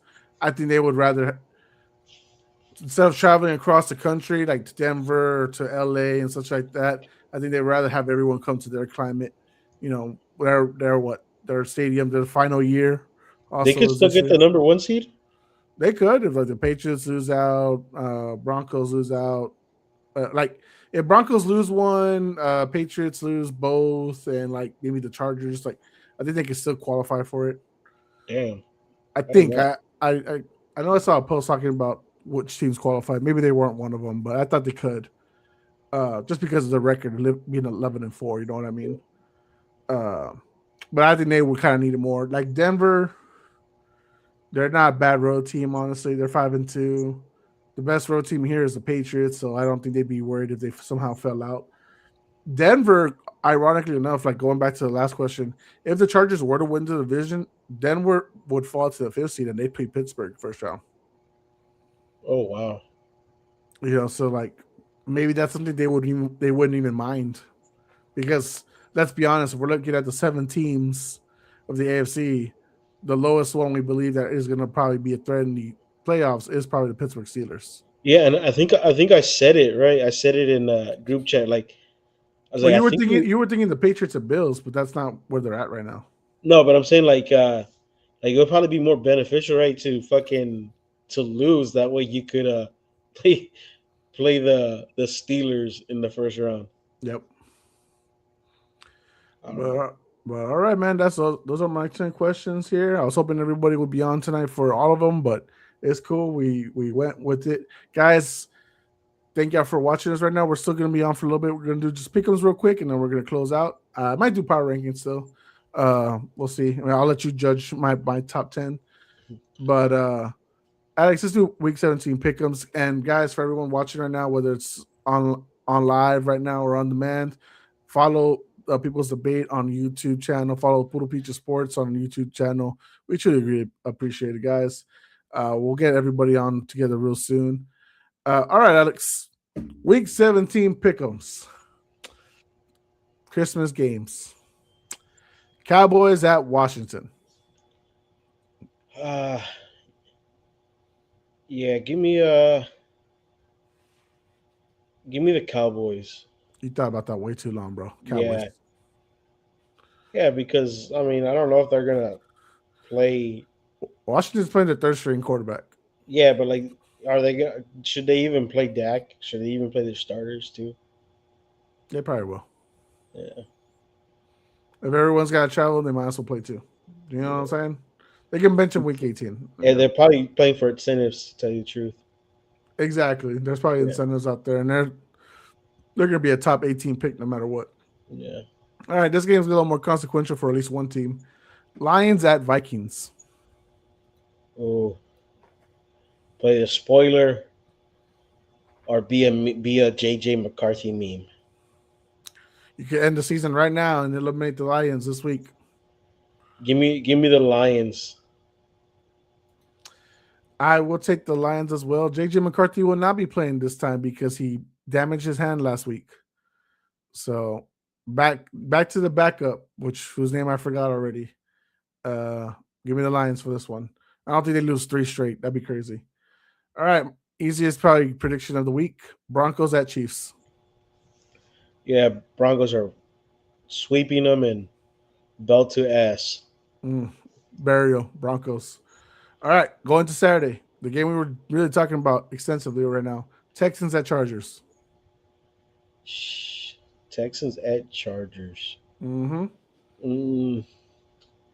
Actually, I think if Houston wins, they jump to the 5th seed or 6th seed if I'm not mistaken. They would move up to the 6th seed. And Chargers would fall to 7.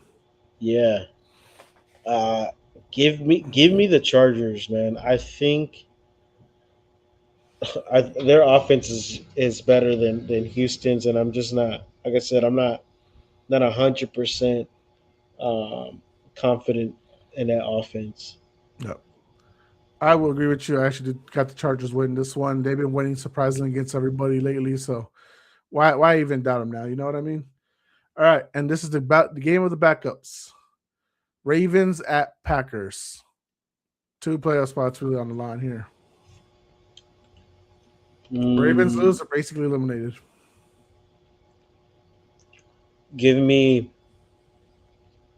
I think the NFL script writers want me to pick the Ravens because that means there'll be 2 meaningful games in Week 18. 23. Oh man! All right, you got the Ravens. I hate that you did it. I do too. I for script some writers. Reason, I think Huntley would work better, and I think Malik Willis got a little hurt, nicked up at the end of the Bears game. So, yeah, give me Huntley and their Pro Bowler Zay Flowers. Oh, it's crazy. Right. All right, going to Sunday, Alex. Cardinals at Bengals. Give me the Bengals. Yeah, give me Joe Burrow. Give me the Bengals. Steelers without DK Metcalf at Browns. See, this is what I'm telling you. I think the script writers want me to pick the Browns because you know what Week 18 means. Like, give me the Browns Did Myles Garrett didn't break the sack record, did he? Not yet. Yeah, I apropos for you if he did it to Aaron Rodgers. He just needs one more. That'd be awesome. That's crazy because like the the one Michael Strahan broke was on the was on a Packer too. Yeah, Brett Favre. Yeah, everybody just breaks everything on the Packers, legend. even heads. All right. Well, let's say Myles Garrett break the record. Maybe he gets up to 25 like he wants to in this game. He gets 4 sacks. Yeah, actually, I'm with you. I do think the Browns get the upset. I think DK messed up the whole damn rhythm for this situation. So give me the Browns. Saints at Titans. Dude, the Saints have been playing pretty decent, man. 3-game win streak. Yeah, they've been playing good, and ever since they switched quarterbacks, I don't know. It's a lot of mojo up there in the what do you call that Jazz City or Music City, whatever they call it. That was Tennessee. No. I think they're like Jazz City there or something like that. Probably right. I have no idea. I'm not cultured. I'm uncultured swine. Me too. All right. Yeah, then. but give me New Orleans. Yeah, they're on a game. They're on 3-game win streak right now. I know Titans just whooped the Chiefs, but Saints kind of like playing. They want it more, so give me the Saints. Jaguars at Colts. Yeah, give me the Jags. I think if they win this one, they wrap up the division, don't they? If Houston loses, yeah, they would wrap it up right here. Give me the Jags. You know what, man? Phillip Rivers. I think you can get one. I think Wait you a can minute. get one. Does Houston play the Jaguars in Week 18? No, they play the Colts. Oh, okay, yeah. Script writers. So yeah, I think Jags play Tennessee, Week 18. So, Phillip Rivers, you got one in you. I think you can do it at home. I think you can beat the Jaguars. Phillip Rivers, I believe. Give me the Colts. All right. Anyway, I know Cody would like that a lot because if the Texans win, gets them closer to the freaking division title. All right. Battle of Florida Bums. Buccaneers at Dolphins. What happened to Baker, bro? The Bucs have to win it. Script writers say Carolina plays Bucs last week of the year for the division. Give me the Bucs. Yeah. You know what? Fuck that. You know what? No, hell no. Quentin Ewers. Fuck. You know what? I gotta stay on the Quentin Ewers train. You know what? Fuck Quentin Ewers. That's what Baker's gonna say about UT. Fuck. Yeah. Let's go with Baker. He's motivated. He sees that fucking Longhorn on the other side. He's gonna fucking run him over. All right. Patriots at Jets. Yeah, I don't know. This is probably gonna be a blowout before half. Yeah, give me the Patriots. Wish I had a belt on me right now. Just like beat the fuck out of them. We're gonna beat the fuck out of the Jets. Easy win. Locking up the division title. I don't know if we do this week, but we could. All right. Seahawks at Panthers. Ooh, sneaky good. Oh man, the Panthers play really good against fucking good teams. Yeah, they.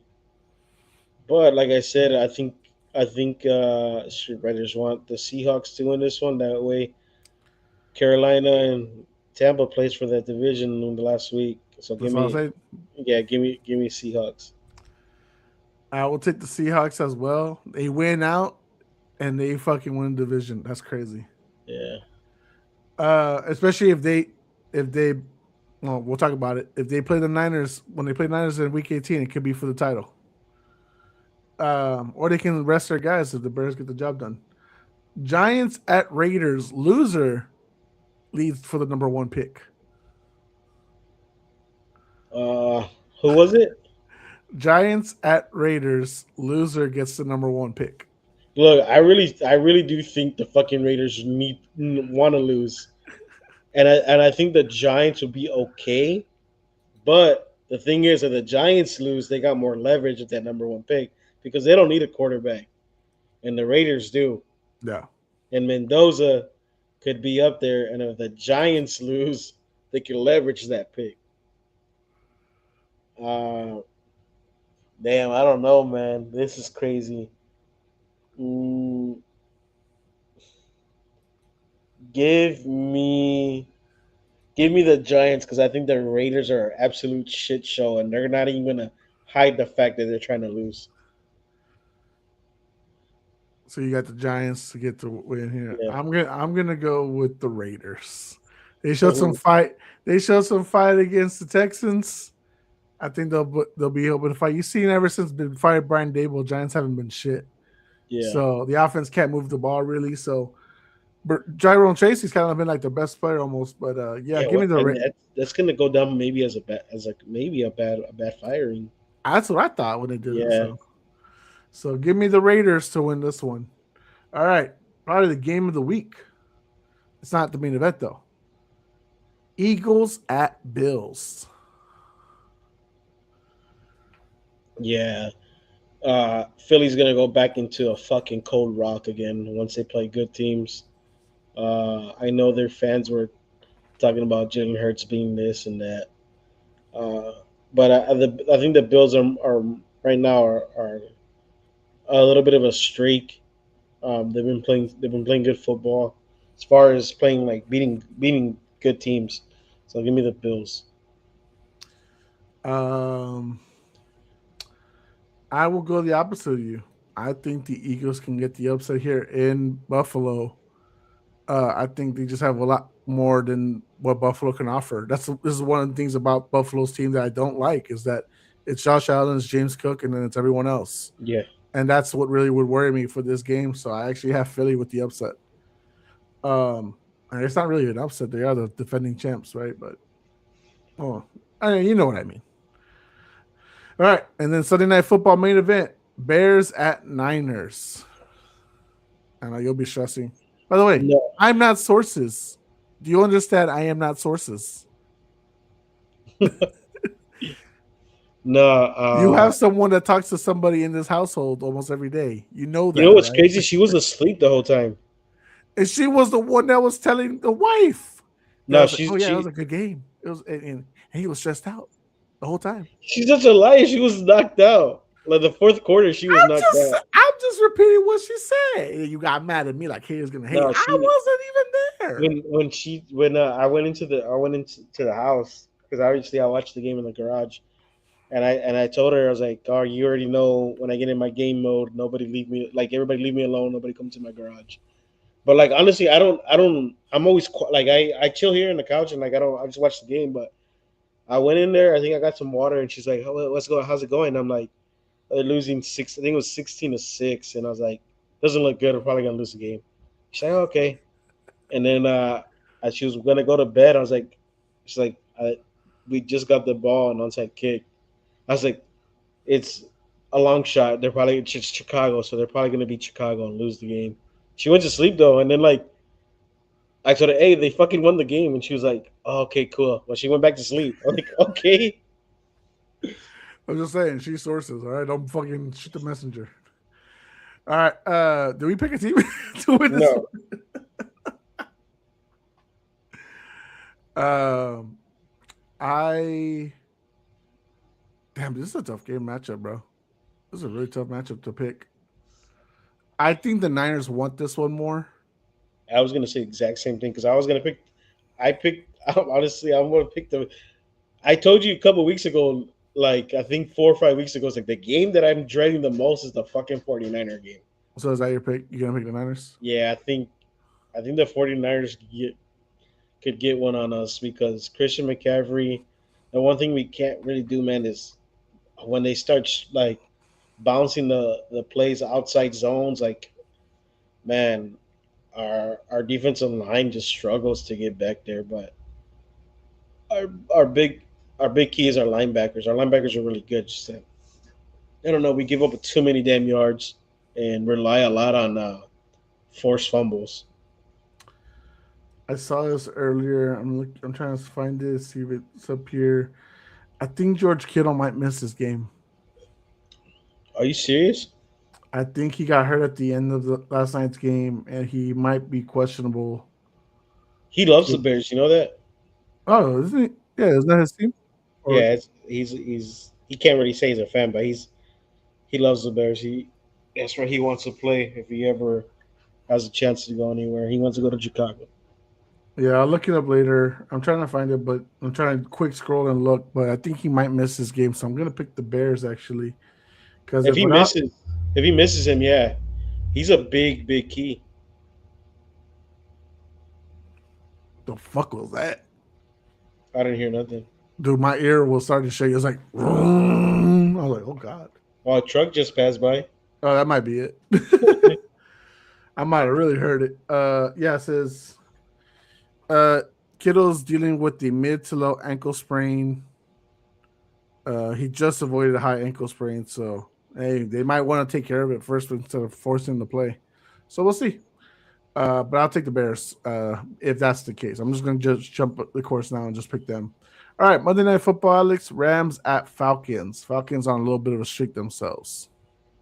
Yeah, they Kirk Cousins. I mean, he does this right. He shows glimpses of being actually a game manager and like could actually win some games, and just give it to what's his name, Robinson. Bijan. Yeah, but I think the Rams got embarrassed last week, and they have to get a dub. See, they're still trying to compete for the number 1 seed, but I know it's going to be really hard. Yeah, I will take the Rams for the win. They might be stuck as a 5th seed and on the road the rest of the way. They would need almost everyone ahead of them to lose. They need the Bears, the Niners, and the Seahawks to at least lose one more game, and they win out. They all play each other. Yeah, so they would need like some kind of, the Rams would need some kind of miracle for all that to happen. Yeah. So don't see it happening, but it is what it is. Alex, should I give you my top? Yeah, I made my top 10 list. I'll just go ahead and say it because someone needs to hear it. I'm just might as well make you hear it. All right, so my week 17 power rankings. All right, one new team is in. Can you tell me right now, from what you can remember from my list from last week, who you think is out? Who was on a winning streak? What was your last week's top 10? I don't even remember. Well, okay. So just imagine the top teams entering last week, right? Who was now on a losing streak? A top playoff team on a losing streak right now. Hold on, man. Oh, the Packers lost one. I don't know. You had it. It's the Packers. They're out. Is it? They're on a 2-game losing streak. They've lost the last 2. Are they have 5 losses or 6? They're I think 9-5-1, right? Or 9-4-1, something like that. I think 9-5. Let me see. 9-5-1. Yeah. Wow. Yeah. So Packers are out. They're a 2-game losing streak right now, so they're out the top 10. I don't think I heard your last week's one. Were you not on last week? Yeah, no, you were on with me and Joe. Okay. Yeah, you were on with me and Joe. Man, because I think I heard whenever the Packers beat the Bears 2 weeks ago, I know they were like in top 5, and I don't remember if they dropped last week because of their loss. Yes. Mm-hmm. And then because they lost to the Broncos. Oh, yeah, and that's right. And then you switched Chicago and them, I think, up. Move Chicago up. Yep. Yeah, 1 and then okay. Damn, they dropped that far. Oh, they dropped like what 4-5 spots then. 4 spots, I think. Yeah, and then they dropped out completely. So dang. Okay. All right. So the new team, my top 10 power ranking going into week 17. The new team is in number 10, the Chargers. Can't ignore what they've been doing. What is it? 3-4 game win streak right now. They've been kicking it, bro. They've been rocking it. So I gotta give them their props. I gotta give them their respects. 4-game win streak right now. So Chargers at number 10. Number 9, I dropped them one not because they lost. I think the team that I put ahead of them was more impressive in their win than the Bills in this week, which is number 9, the Bills. They dropped 1 spot. Number 8, the team that jumped 2 spots and ahead of the Bills, the Jaguars. They beat the Broncos at home, which is the first loss for the Broncos at home all season. They whooped them. Yeah, they did the job, and yeah, they fucking whooped them. So I'm giving the Jaguars love, and I'm putting them ahead of the Bills, and I'm putting them at number 8. Number 7, I'm keeping the Texans there to win 2-point victory against the Raiders is fine. I still have them over the Jaguars, but not too crazy. They're right neck and neck to each other. Number 6, still sticking with the Bears. 11-4, good overtime win against the Packers. Number 5, dropping from the number 1 spot, Alex, the Broncos. Sheesh. Yeah, I feel like they needed to lose that. They needed to fall hard because the one they lost at home and one that was not a pretty game to lose. It goes back to us giving questions about the Broncos again. Yeah. So we'll see how it goes. It's a second-year quarterback, so we do give some leeway for that. Number 4, moving up to 1 spot, the Niners. And they did their job against the Colts, putting belt to ass. 1 spot up, number 3, the Patriots. Same thing. They won the road, beat the Ravens, did their job. And stayed at number 2, the Rams. They lost, but it was a close one. Not really Stafford or the offense's fault, in my opinion. Puka put up 225 yards, 2 touchdowns, so many receptions. And then the new number 1, Alex, the team that I had number 1 for a long time before they their last loss, the Seattle Seahawks. Yeah. They move up 2 spots to number 1. I wouldn't mind the Rams dropping 1 more spot down. I like the Rams a little more than the Patriots right now, so that's why I left the Rams up there above them. But if we're going as far as what happened last week, right? The Patriots showed like they could come back from a deficit, right? And but also, right, the Patriots showed that they could give up a big lead, just like the Rams, right? So, just by going off what happened last week, though, I would probably put the Patriots up there. All right. Well, I mean, it's still a pretty good list nonetheless. I didn't hear any other complaints anywhere else. So, Jaguars moving up slowly, and they're going to be crazy enough. I think Jaguars going to be a big threat in the AFC. So we'll see how that goes. But all right, Alex, any final words before we close out for both channels tonight? No, man, just blessed to have another Christmas with the family. You know, it's always great to see the kids open the gifts. I'm already old enough to I could really care what I get. You know, so it's always about my kids and my nephews and my nieces. That's why I didn't buy the adults anything. Yeah, me neither. I bought the kids stuff, man, and honestly, it was cool. Cause I was telling Jasmine, man, I remember always wanting action figures and wanting wrestlers when I was growing up, and I ended up buying a wrestler. I was like, man, dude, I remember I always wanted these. And tell you the truth, man, they're fucking expensive. Yeah, they were not expensive like that back in my day. Oh my god, they were like $9 or $10. Now they're like fucking 30 or 40 to get one. But no, it's cool, man. It really is because you know, we're all blessed to have a little money in our pocket, and we could spoil our nephews, our nieces, our kids, and you know, and it's a cool thing, man. Hell yeah, man. Well, I'll see you maybe tomorrow or on Thursday. Obviously, our families will catch up. We'll have a good time watching the kids open up all their gifts. No gifts for the adults. Y'all old enough. Y'all can buy your own stuff. So y'all the big boys now. So that's why I told the wife, tell the family, don't get me nothing. I'm not getting them anything this year. So don't get me nothing, please.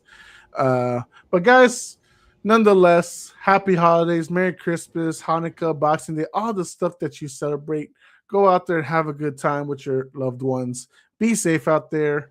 Don't know if we'll have a pod next week. And if we don't, just watch where you aim your bullets, all right? I know you're going to be shooting during fireworks and New Year's and all that shit. Just be careful, all right? Just be careful with those bullets, all right?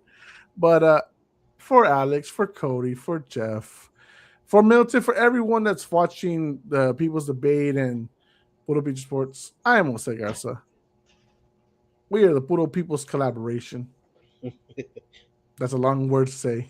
Yeah. We are out. Later, man.